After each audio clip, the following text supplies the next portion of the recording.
کا ہو گیا ظاہر، کھلی زبان تو ضعف ان کا ہو گیا ظاہر، ہزار بیچ چھپائے تھے ایک خاموشی نے۔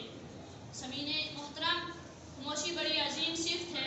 خاموش رہنے سے انسان زبان کی آفتوں سے بچ جاتا ہے، خاموش رہنے سے انسان کی برائیاں دور ہوتی ہیں، خاموشی سے زبان کو زنجیر پڑتی ہے۔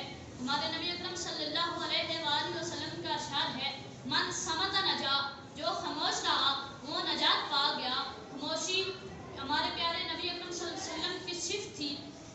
کان طویل الصمت، آپ صلی اللہ علیہ وآلہ وسلم طویل خاموشی اختیار کرنے والے تھے۔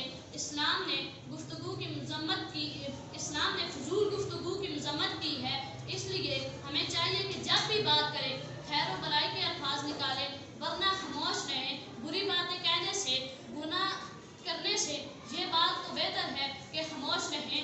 چند لمحات کی لذت گناہ نہ کیا کر، گناہ تو لذت تو ختم ہو جاتی ہے لیکن گناہ باقی رہتا ہے۔